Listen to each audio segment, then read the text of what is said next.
हर रोज एक नई कहानी देखने के लिए चैनल को सब्सक्राइब करें और बेल आइकन दबाना ना भूलें।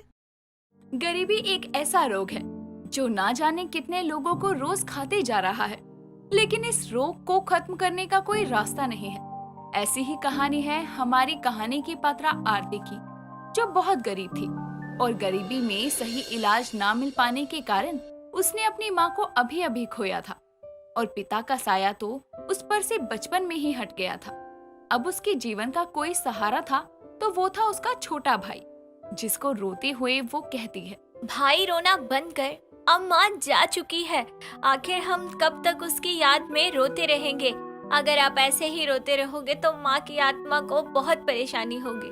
दीदी, रोना तो क्या करूं? जब माँ थी तो ऐसा लगता था सर पे बड़े का हाथ है, लेकिन अब तो मैं अनाथ हो चुका हूँ ना। चुप कर पगले, ऐसा मत बोल। मैं हूँ ना, मैं वादा करती हूँ, अब से मैं ही तेरी माँ हूँ और मैं ही तेरा बाप भी हूँ। और जब तक तू कुछ बन नहीं जाता ना, मैं अपना घर कभी नहीं बसाऊंगी। ये बोलकर आरती अपने भाई के गले से लग जाती है। आरती एक सुधीर नाम के लड़के से प्यार करती थी, जो कि एक लक्कड़हारा था और उससे शादी करना चाहती थी। लेकिन अचानक हुए उसके हादसे के बाद वो उसके पास जाकर उसे कहती है, जानती हूँ सुधीर, तुम मुझसे बहुत प्यार करते हो, लेकिन मेरी माँ के जाने के बाद मेरा भाई अकेला पड़ गया है और मैं उसे अकेला छोड़कर अपना घर नहीं बसा सकती हूँ। उम्मीद है कि तुम मुझे समझोगे और भूल जाओगे। आरती, मैं तुमसे बहुत प्यार करता हूँ और करता रहूँगा। तुम अपने भाई का ख्याल रखो, मैं तुम्हारा इंतजार करूँगा। अगर मेरा प्यार सच्चा हुआ तो तुम एक दिन जरूर मेरे पास आओगी। सुधीर ये बोलकर चला जाता है और आरती कई जगह काम की तलाश करती है, लेकिन कोई उसे गंदी नजर से देखता तो कोई उसे भगा देता। उसे कहीं काम नहीं मिलता और ये सब देखकर वो परेशान होते हुए कहती है, भाई को कॉलेज भेजना है। ऐसे ही चलता रहा तो कॉलेज भेजना तो दूर, 2 वक्त की रोटी भी नहीं खिला पाऊंगी।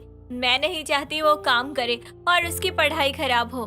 मुझे कुछ करना पड़ेगा। वो ये सब सोचती है कि तभी उसकी नजर एक दुकान पर जाती है और भूख लगने के कारण वो कुछ खाने उस दुकान पर जाती है, लेकिन उसके पास इतने पैसे नहीं थे कि वो कुछ खा पाए। इसीलिए वो भूखी ही घर आती है और घर पर चूल्हे पर खिचड़ी चढ़ाती है कि तभी उसकी पड़ोसन सोनम वहाँ आकर कहती है, आरती बहन, बड़ा दुख हुआ तुम्हारे साथ जो हुआ वो सब सुनकर।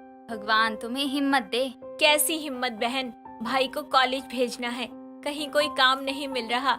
छोड़ो मेरी किस्मत का रोना, लो खिचड़ी खाओ। मैं तुमको भूखे पेट यहाँ से नहीं जाने दूंगी। आरती के कहने पर सोनम खिचड़ी खाती है, जो बहुत अच्छी बनी थी, जिसको खाने के बाद वो अपनी उंगलियां चाटते हुए कहती है, कितनी अच्छी खिचड़ी बनाई है तुमने। तुम्हारे हाथों में तो जादू है। तुम खुद कोई काम शुरू क्यों नहीं करती? क्या मतलब तुम्हारा? अब मैं खुद का काम करूँ? पता भी है उसमें कितना पैसा लगेगा। मेरी बात सुनो आरती, मैं जानती हूँ तुम और सुधीर एक दूसरे को पसंद करते हो, तो एक दूसरे का सहारा क्यों नहीं बन सकते? मेरा मतलब कि हमारे खुद के खेत हैं, जिनमें बहुत अनाज उगता है, सब्जियाँ उगती हैं, और तुम्हारे प्रेमी सुधीर का लकड़ी का काम है। तुम मुझसे अनाज और सब्जी ले लो, सुधीर से चूल्हा जलाने की लकड़ी, और अपना हुनर इस्तेमाल करके एक छोटा सा ढाबा खोलो। क्यों मजाक कर रही है? चल तू तो एक बार को मेरा साथ दे भी देगी, लेकिन मैंने जो सुधीर के साथ किया, क्या वो मेरा साथ देगा? नहीं ना। वो तुझे बहुत प्यार करता है बहन, जरूर तेरा साथ देगा। मैं जाकर उससे बात करती हूँ। हम अगले हफ्ते से ही तेरा छोटा सा ढाबा शुरू कर देंगे। ठीक है बहन, जैसा तू बोले। वैसे भी अब मेरे पास खोने को तो कुछ है ही नहीं, तू जाकर बात कर ले। सोनम उसके घर से जाकर सुधीर से इस बारे में बात करती है और वो तुरंत हाँ कर देता है, जिसके बाद भगवान का नाम लेकर आरती अपना खुद का ढाबा शुरू करती है, जहाँ वो चूल्हे पर खाना बनाया करती। सुधीर उसे लकड़ी देता, सोनम अनाज और हाथ का हुनर आरती का हुआ करता। आरती ढाबे का नाम भी गरीब चूल्हे वाली रखती है, क्योंकि जहाँ सब ढाबे वाले गैस पर खाना बनाते हैं, वहाँ वो चूल्हे पर। एक दिन एक औरत उससे आकर कहती है, वाह वाह आरती, तेरे हाथों का खाना खाकर तो मजा आ गया। मैंने बचपन में जब अपनी माँ के हाथ का खाना खाया था तब वो ऐसा था। मेरे पास तेरे लिए एक काम है, अगर तू करे तो। जी काकी बताइए ना, अगर मेरे बस की होगा तो जरूर करूँगी। मैं जिस जगह रहती हूँ वहाँ कई लड़के लड़की रहते हैं जो महंगे महंगे होटल से रोज खाना खाते हैं। अगर तू चाहे तो मैं तेरे खाने की बात वहाँ करूँ। वो इतना महंगा खाना खाते हैं, उनकी भी बचत हो जाएगी और तेरी कमाई भी। काकी नेकी और पूछ पूछ। लेकिन उनको पहले फ्री डेमो देना होगा, तो तू मुझे कल 50 टिफिन बनाकर दे दे ताकि मैं उनको चखने को दूं, और अगर उनको पसंद आया तो ऑर्डर मिल जाएगा। 50? पर मैं इतनी जल्दी ये सब कैसे करूँगी? अब वो तेरी सरदर्दी है, ये समझ कि किस्मत तुझे मौका दे रही है। अब उसे अपनाना या छोड़ना तेरी मर्जी है। कल सुबह मुझे 50 टिफिन तैयार करके दे देना, बाकी तेरी मर्जी। ये बोलकर वो औरत चली जाती है और ये सब आरती सोनम को भी बताती है। दोनों चिंता में पड़ जाती है कि एक दिन में 50 टिफिन कैसे तैयार होंगे। जिसके बाद तभी वहाँ उसका भाई और सुधीर आते हैं और कहते हैं, दीदी आप चिंता मत करिए, आपने मेरे लिए कितना कुछ किया है। मैं और सुधीर मिलकर आपका इस ऑर्डर को पूरा करने में आपका साथ देंगे। सुधीर, वैसे भी तुमने मेरा बहुत साथ दिया है। तुम चूल्हे को जलाने के लिए लकड़ी देते हो, और जब तक मेरा काम थोड़ा चल नहीं रहा था तुमने पैसे तक नहीं लिए थे। अब मेरा और साथ देकर मुझे शर्मिंदा मत करो। मैं तुमसे प्यार करता हूँ। अगर मुझे ये साथ तुमसे शादी के बाद देना होता तो क्या तुम मुझे तब भी मना करती और रोकती? अब तुम सबका ये ड्रामा खत्म हो गया हो तो काम करे, बहुत काम पड़ा है। गरीब चूल्हे वाली का ये ऑर्डर जो पूरा करना है। जिसके बाद सब मिलकर आरती की मदद करते हैं। केतन सब्जियां काटता है, सोनम आटा गूंथती है और सुधीर आरती का बाकी के कामों में हाथ बटाता है। और आरती भी बड़े से मिट्टी के 2 चूल्हे बनाकर उन पर खाना पकने के लिए चढ़ाती है।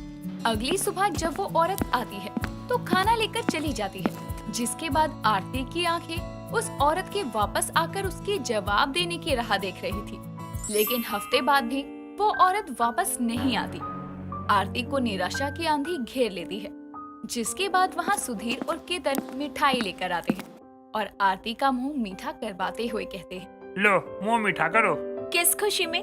उस औरत ने जवाब दे दिया क्या? दीदी वो शायद कोई कपटी औरत थी जो हमारा बना बनाया खाना लेकर चली गई। लेकिन उसने हमें भी तो आइडिया दे दिया कि हम भी तो ऑफिस जाकर टिफिन सप्लाई की बात कर सकते हैं। और मैं और सुधीर वहाँ गए थे और हमको रोज के 100 टिफिन का ऑर्डर मिला है। ये सुनकर आरती की आंखों में आंसू आ जाते हैं और वो खुशी से अपने भाई को गले लगा लेती है। जिसके बाद उनकी जिंदगी की गाड़ी ट्रैक पर आ जाती है।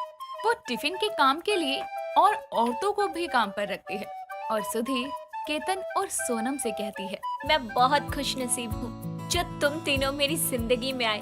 तुम तीनों की वजह से ही मैं वहाँ से यहाँ तक आ पाई हूँ। तुम लोगों के साथ ने इस गरीब चूल्हे वाली को इतना मशहूर कर दिया कि मैं गर्व से कह सकती हूँ।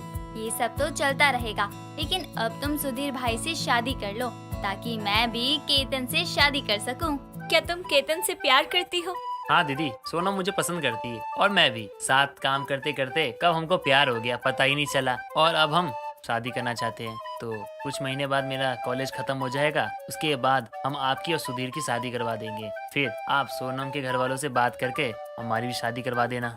मैं आज बहुत खुश हूँ। ऐसा लग रहा है कि जैसे आज इस गरीब चूल्हे वाली की पूरी दुनिया ही खुशियों से भर गई हो।